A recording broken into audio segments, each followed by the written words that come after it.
Welcome everyone to another in our series of quality conversations in education. I'm Sharon Aline, the Manager of Technical Services at the Barbados Accreditation Council.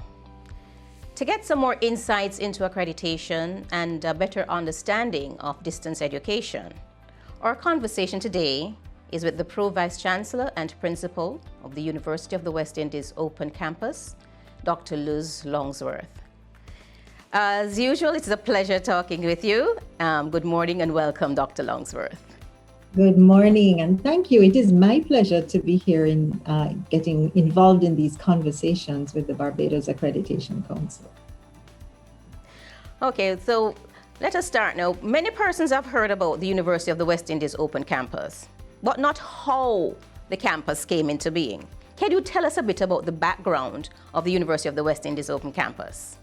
Sure. What a lot of people don't know is that the antecedents of the Open Campus are as old as the university itself, going back 73 years, having started in 1948. And I tell the story that it's actually older than the Mona campus because the first extramural departments were actually set up in 1947. And the campus at Mona began with the medical faculty in 1948.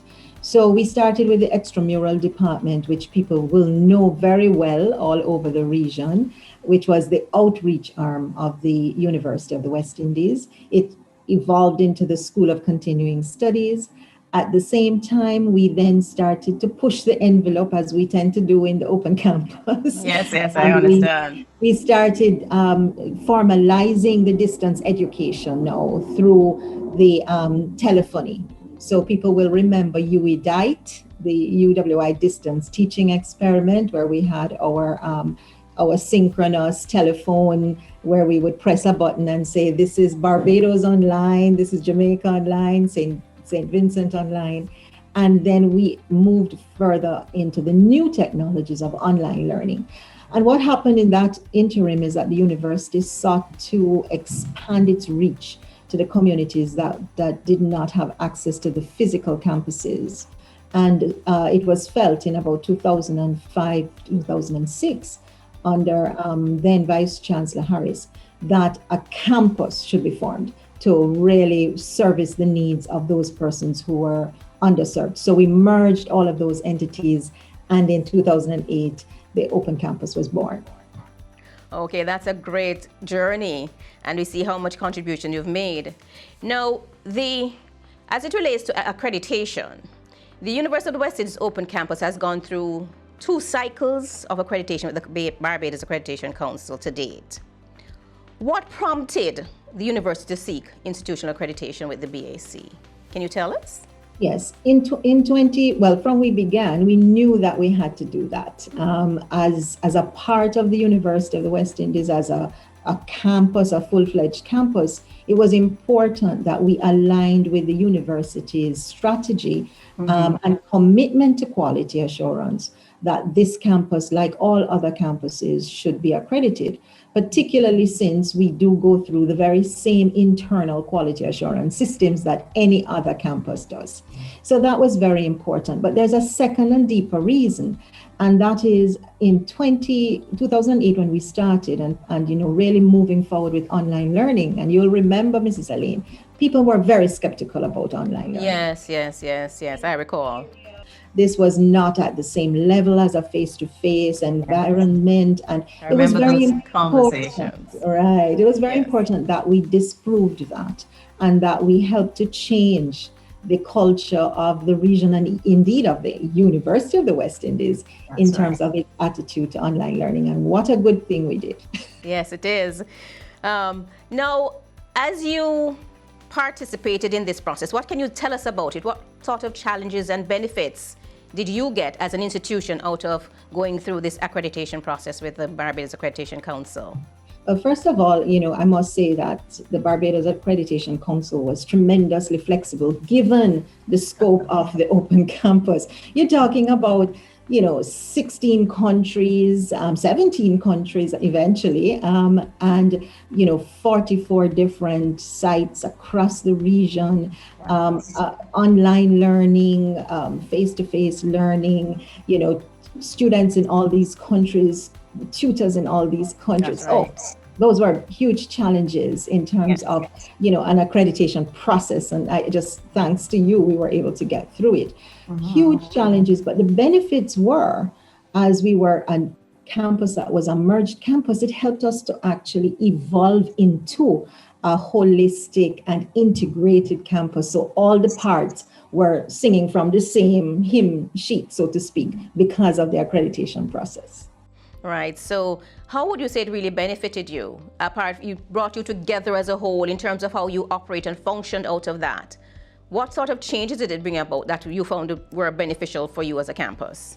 Well, first of all, I would say an attitudinal and behavioral change, which is important. The fact that everyone, through these last two accreditation processes, everyone from the cleaners up recognize the importance of the quality of what we do, that it's not just in terms of the programs or the lecturers, but everything goes towards giving us that quality stamp that the Accreditation Council, the BAC, would give us. That's one thing. The second thing was that it enabled us to harmonize our various operational and strategic plans. So the results of the accreditation visit, the recommendations, we were able to use those to really structure how we operated on a day-to-day basis, and not just do it as a sort of extra activity, are we ticking the boxes? But no, it helped us to really focus on the constant improvement that we need to do every day in the campus.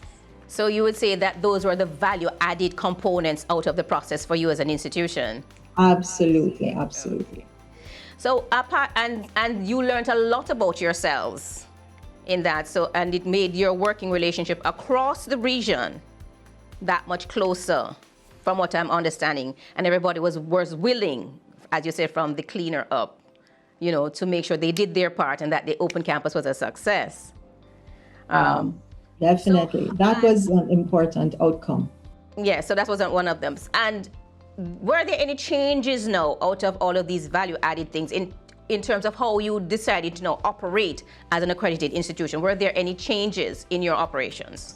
Well, one of the things that it did for us is it ensured that we knew that any change at any point in our system or process was going to have an effect on our entire system, and that we needed to think through changes. We needed to think through how these would affect our accreditation status, how it would affect our students. So it made us, I think, more intentional about the choices we made for the evolution of the campus, the choices we made of partners, for example, to partner with the campus, the choices that we've made in terms of the types of programs, the kind of approaches that we do for student services in particular.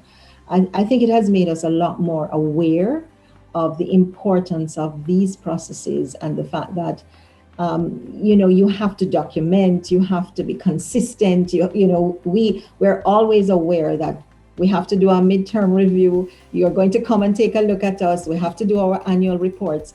And it's not a big stake at all, but what it is a reminder that whatever we do, we must be able to defend and to support the reasons why we have made these choices. So I think it has overall raised the consciousness of the campus and all of the staff and students that quality is not something that comes about by accident. It is something that is intentional, it's deliberate, and it's a daily effort.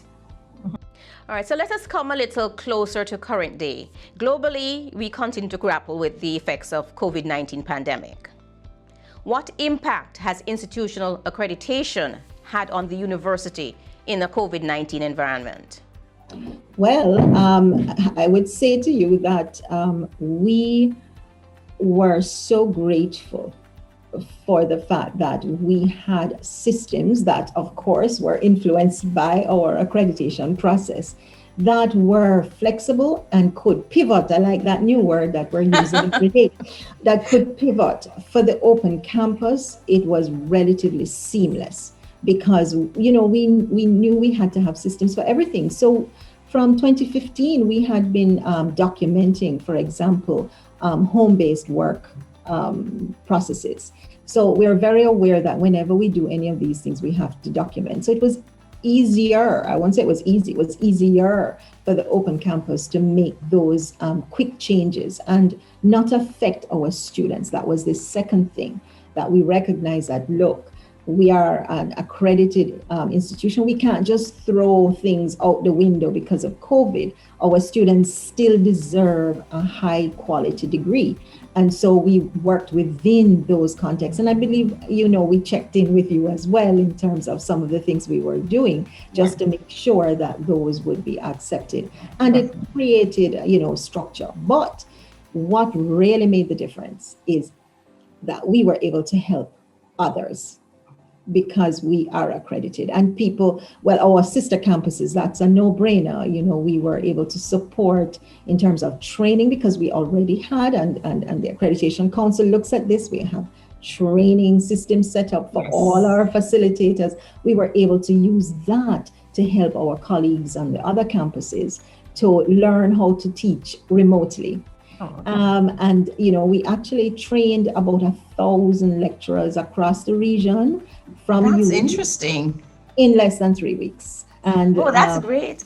And so that's you're saying because of the institutional accreditation process, you had implemented all these systems, so it made your jump or from one to the next and current environment that much easier, and then you are also able to share and leverage your knowledge and experience to other institutions at Absolutely. And I mean, we reached out to institutions across the region. We trained maybe another 1,000 teachers, particularly in the secondary and in the primary institutions across the region. And that's because people recognized that we are accredited and that we have a system and a product that was tested and tried and true because of our accreditation. Exactly. And then again, with the same COVID-19, you would have been hearing, and I think lots of us have been hearing all this about distance education and teaching online more and more and more every day, more than we used to hear about it before, because as you said, people used to look down on it. But with this COVID-19 now, it has moved to the forefront. And you were telling us a bit in what you were just saying, how your experience has helped you during the COVID-19 pandemic in terms of you're able to switch quickly your remote work, still service your students, and be able to assist your fellow peers across the region. Is there anything else in terms of distance education experience that you could say you were able to leverage during this period? Yes, as you know, this was is a time of economic difficulty for our usual funders and our students. And one of the side effects of being an accredited and recognized online provider has been partnerships with international organizations that are now coming to the open campus to assist them in developing online programs. So this creates, a recognition of the campus's skills, but also it creates another source of revenue at a time that is really needed. So we've been doing shorter courses online, training courses, even longer postgraduate diplomas for organizations like UNESCO, UNICEF, the CRIF, the disaster risk management agencies in those key areas for development for the region. So I think that is because we do have the strongest capacity in online learning, and it is recognized. And as you know, it is accredited by you and through mutual recognition across the region. So we are really, really benefiting from the hard work we put in the early days with PAC. Okay. Right. So you would have said that the accreditation helped in your recognition, and it allowed persons to feel comfortable and confident in what you can do to reach out to you. So it has been rather beneficial. Now, other providers looking on may be thinking, it would be good to get accredited, or, to incorporate some distance education into their offerings. But they may be a little hesitant and think it's a bit impossible for them. They may, because of possibly their size or what other resources. If you could offer at least one piece of advice to such an educational provider, what would you tell them about accreditation and or distance education? What would it be? You have to do it. That's all. That's a piece of advice. In today's world, there is no longer any ifs or buts about distance education online. We're globally connected, and even if after the pandemic things return to so-called normal, it is an enriching experience for students to have an online and distance experience.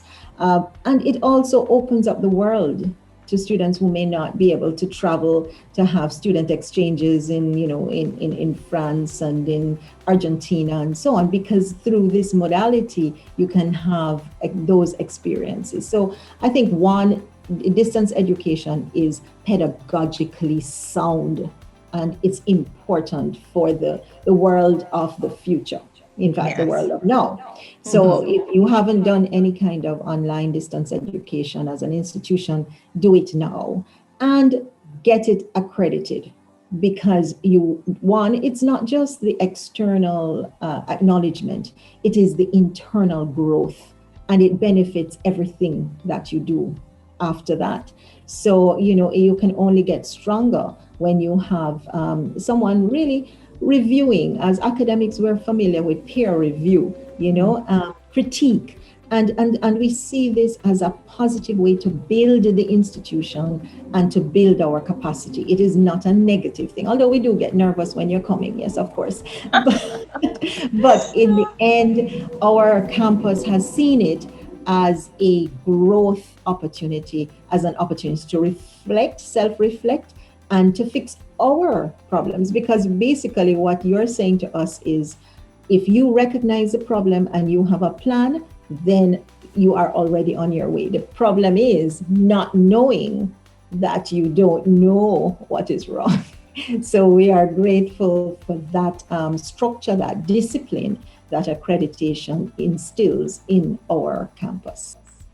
Okay, well, Dr. Longsworth, thank you for taking the time out of your very busy schedule, I know, to share with us your experiences on accreditation and distance education. We wish you all the best in the future endeavors of the University of the West Indies Open Campus. So thank you again. Thank you so much. Now, to learn more about the services of the Barbados Accreditation Council, you may visit us at www.bac.gov.bb. Thank you.